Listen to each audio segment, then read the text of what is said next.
Chandrababu arrest ను జీర్ణించుకోలేక చనిపోయిన కుటుంబాలను పరామర్శించి వారికి అండగా ఉంటామని భరోసా ఇచ్చి వారిని ఆర్థికంగా ఆదుకునేందుకు నారా భువనేశ్వరి గ్రామంలో బాధిత కుటుంబాన్ని పరామర్శించారు.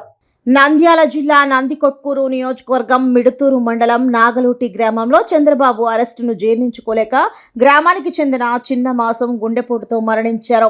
విషయం తెలుసుకున్న భువనేశ్వరి బాధిత కుటుంబాలను పరామర్శించేందుకు తలపెట్టిన నిజం గెలవాలి కార్యక్రమంలో భాగంగా ఈరోజు గ్రామానికి చేరుకుని బాధిత కుటుంబాన్ని పరామర్శించి కార్యకర్తలకు ఎప్పుడూ టీడీపీ అధిష్టానం అండగా ఉంటుందని, కార్యకర్తలు ఎవరూ అధైర్యపడవద్దని అన్నారు. మృతుని కుటుంబ సభ్యులకు నగదు చెక్కును అందజేశారు. భువనేశ్వరి రాక సందర్భంగా ఏర్పాటు చేసిన స్వాగత ఫ్లెక్సీల విషయంలో నంద్యాల ఎంపీ అభ్యర్థి బైరెడ్డి శబరి, ఎమ్మెల్యే అభ్యర్థి జయసూర్యను బలపరుస్తున్న గౌరు వర్గాల మధ్య విభేదాలు బయటపడ్డాయి. ఎమ్మెల్యే అభ్యర్థి ఏర్పాటు చేసిన ఫ్లెక్సీలలో ఎంపీ అభ్యర్థి అయిన శబరి ఫోటో కనిపించకుండా వేయటం, అలాగే ఎంపీ అభ్యర్థి శబరి ఏర్పాటు చేసిన ఫ్లెక్సీలో అసలు ఎమ్మెల్యే అభ్యర్థి లేకపోవడం చర్చనీయాంశంగా మారింది. ఇప్పుడు పెన్షన్ గొడవ చాలా జరుగుతాను, మీరు వినే ఉంటారు. మీరందరూ వచ్చిన ప్రతి ఒక్క పైసా గవర్నమెంట్ నుంచి ప్రతి ఒక్కటి ఈ ప్రభుత్వం వాళ్ళ జేబులు, వాళ్ళ పొట్టలు, వాళ్ళ కుటుంబాల కోసం ఆ డబ్బులన్నీ మింగేస్తున్నారు. మింగేసి అది మీ సొమ్ము, మీరు గుర్తుంచుకోవాలి. అది మీ ప్రజల సొమ్ము. అట్లానే నిరుద్యోగులు అంటే అదే చంద్రబాబు నాయుడు గారు ఉంటే నిరుద్యోగులకి ఉద్యోగాలు కలిగేది.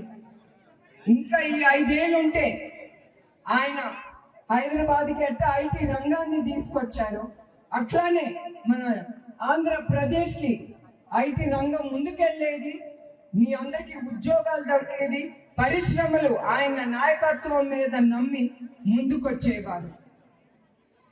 అది అభివృద్ధి చెందేది మన ఆంధ్రప్రదేశ్కి, మన ప్రజలకి సంతోషం ఉండేది, మీ కుటుంబం కూడా సంతోషంగా ఉండేవారు. తర్వాత మిమ్మల్ని అందరినీ ఇంకొకసారి గుర్తు చేస్తున్నాను. తెలుగుదేశం, జనసేన, బీజేపీ కూటమి గురించి మీ అందరికీ తెలుసు. ఆ కూటమి గురించి మీరు ఎవరు ఏ క్యాండిడేట్ నుంచి వాళ్ళకి ఓటు వేయాలనే నేను కోరుతున్నాను మీ అందరి దగ్గర నుంచి. 3 పతాకాలైన ఆలోచించేది ఎజెండా ఒకటి, ఏమని? ప్రజల ప్రభుత్వం రావాలని. అదే ఆ కూటమి ఆలోచన, అదే మీ ఆలోచన కూడా.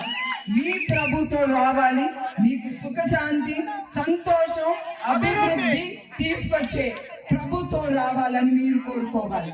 ఇది నా కోరిక కాదు, మీ అందరి కోరిక అవ్వాలి. నేను ఈ సభ ముగించే ముందు నేను ఒక ప్రశ్న అడుగుదాం అనుకుంటున్నాను. ఈ పార్టీ పెట్టింది ఎవరు చెప్పండి? నందమూరి తారక రామారావు గారు. ఈ పార్టీ ముందుకు తీసుకెళ్లేది ఎవరు? నడిపేది చంద్రబాబు నాయుడు గారు. ఈ పార్టీ ముందుకు తీసుకెళ్లేది ఎవరు?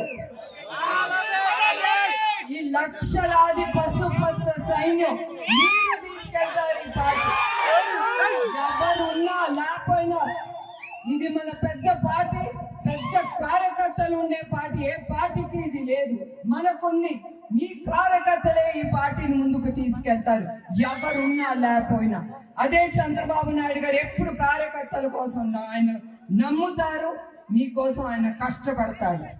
అందుకే మనందరం ఎట్లా ఒక తండ్రి అవసరం ఒక కుటుంబం ముందుకు వెళ్ళటానికి, అట్లా ఒక నాయకుడు, మంచి నాయకుడు అవసరం. ప్రజల్ని, రాష్ట్రానికి ముందు తీసుకెళ్లే నాయకుడు అవసరం. అందుకే ఈ కార్యకర్తలు, ప్రజలందరూ మనందరం కలిసి మన సైకిల్ తొక్కుంటా ముందుకెళ్దాం. వాళ్ళని ఎదుర్కొని మనం ముందుకెళ్ళి మనం ఓటేద్దాం. వెనక్కి తిరిగేదే లేదు, అది మీరు గుర్తుంచుకోవాలి. జై